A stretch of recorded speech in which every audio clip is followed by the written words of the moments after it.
Assalamualaikum warahmatullahi wabarakatuh. Salam Om Swastiastu, Nama Budaya, dan salam kebajikan bagi kita semua. Perkenalkan, saya Saskia Restiavani dari kelompok 10 akan membawakan materi bertema Cyber Law. Maka, perkenankanlah saya dan rekan-rekan saya untuk mengawali materi ini dengan pengertian, tujuan, dan dasar hukum Cyber Law. Leg semper dabitur remedium. Hukum akan selalu memberi obat, maka cyber law hadir sebagai tameng bagi kejahatan-kejahatan yang ada di dunia maya. Nah, apa sih cyber law? Secara etimologi, cyber law berasal dari kata cyberspace law, istilah lainnya yakini hukum teknologi informasi. Secara terminologi, cyber law atau hukum telematika adalah keseluruhan asas-asas, norma, kaidah lembaga-lembaga, dan proses yang mengatur kegiatan virtual yang dilaksanakan dengan menggunakan teknologi informasi dan komunikasi. Lalu, tujuan cyber law ini apa sih? Cyber law sangat berkaitan dengan upaya pencegahan tindak pidana ataupun penanganannya. Cyber law menjadi dasar hukum atau proses penegakan hukum dalam sarana elektronik dan kimoter. Nah, kita masuk ke dalam dasar hukum cyber law. Dasar hukum cyber law di Indonesia diatur dalam Undang-Undang Nomor 11 Tahun 2008 tentang informasi dan transaksi elektronik sebagaimana telah diubah dengan Undang-Undang Nomor 19 Tahun 2016.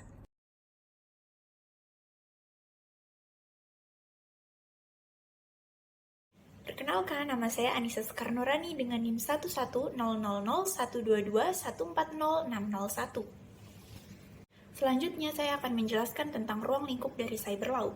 Menurut pendapat dari Jonathan Rosner dalam Cyber Law, The Law of Internet, ruang lingkup dari cyber law adalah yang pertama ada hak cipta atau copyright, hak merek atau trademark, pencemaran nama baik atau defamation, hate speech yang terdiri dari fitnah, penistaan, dan penghinaan, serangan terhadap fasilitas komputer, pengaturan sumber di internet seperti IP address dan nama domain, kenyamanan individu atau privacy, prinsip kehati-hatian atau duty care, tindak kriminal biasa yang menggunakan IT sebagai alat atau criminal liability, isu-isu prosedural seperti yurisdiksi, pembuktian, dan lain-lain, kontrak atau transaksi elektronik dan tanda tangan digital, pornografi, pencurian uang melalui internet atau robbery, perlindungan bagi konsumen, dan pemakaian internet untuk kepentingan sehari-hari, seperti e-education, e-governance, atau e-commerce. Contohnya dalam masalah penggunaan hak cipta. Aplikasi internet seperti website dan email membutuhkan perlindungan hak cipta. Publik beranggapan bahwa informasi yang tersedia di internet bebas untuk di-download, dirubah, atau diperbanyak. Ketidakjelasan mengenai prosedur dan pengurusan hak cipta di internet masih banyak terjadi. Bila dikerucutkan berdasarkan keadaan yang ada di Indonesia, maka ruang lingkup cyber law bisa terbagi menjadi dua. Yang pertama berdasarkan ranah hukum publik dan yang kedua berdasarkan ranah hukum privat. Berdasarkan ranah hukum publik terdiri dari yurisdiksi, etika kegiatan online, perlindungan konsumen, atau monopoli, persaingan sehat, perpajakan, regulatory body, data protection, dan cyber crimes. Selanjutnya, menurut hukum privat terbagi menjadi hak kekayaan intelektual atau haki, e-commerce, electronic contract, domain name, dan insurance.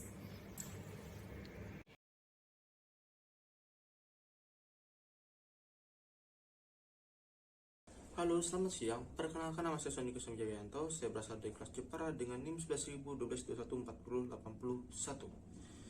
Hari ini saya akan menunjukkan materi yang dibawakan oleh teman-teman saya, dan saya akan membawa materi yaitu berupa asas-asas yang bisa digunakan. Terkait dengan penentuan-penentuan hukum yang berlaku, dikenal beberapa asas yang digunakan, diantaranya 1. Subjective territoriality.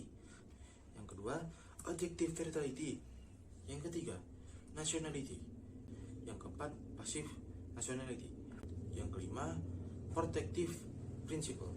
Yang terakhir, 6. Universality. Kita akan berbicara mengenai kasus pertama di Indonesia yang menyangkut cyber law. Apa itu? Kasus yang dikenal dengan nama Mustika Ratu berawal dengan didaftarkannya nama domain name mustikaratu.com di negara Amerika Serikat dengan menggunakan Network Solution Inc. Pada Oktober 1999 oleh mantan General Manager International Marketing PT Martina Berto, yaitu Chandra Sugiono. Chandra Sugiono didakwa telah melakukan perbuatan menipu atau mengelirukan orang banyak untuk kepentingan perusahaannya sendiri. Undang-undang ITE belum ada. Lantas bagaimana jaksa mendakwa? Rupanya Chandra Sugiono didakwa dengan pasal 382 BIS KUHP mengenai perbuatan curang. dalam perdagangan. Selain itu, jaksa memakai Undang-Undang Nomor 5 Tahun 1999 tentang larangan praktik monopoli dan persaingan usaha tidak sehat.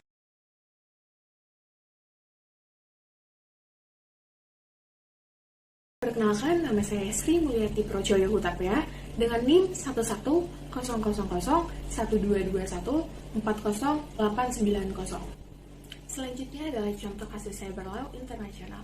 Dalam dunia internasional yang melibatkan antar negara, pernah terjadi kasus antara Malaysia dan Amerika. Polisi Malaysia menangkap dua pria karena diduga telah terlibat dalam pencucian uang dan kejahatan dunia maya di Amerika Serikat.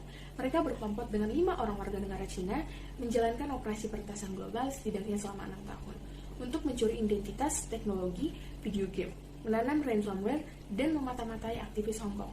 Bukti dan dokumen telah disita oleh tim forensik dan mereka pun telah didakwa oleh Departemen Kehakiman Amerika Serikat. Selanjutnya adalah hambatan dalam penanganan kasus cyber law. Pertama, modus operasi cybercrime sangat beragam dan terus berkembang sejalan dengan perkembangan teknologi globalisasi. 2.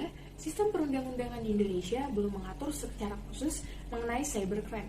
Undang-undang dalam KUHP maupun di luar KUHP mungkin bisa menangani beberapa kasus kejahatan, tetapi ada juga kejahatan yang tidak dapat diantisipasi oleh undang-undang yang berlaku saat ini.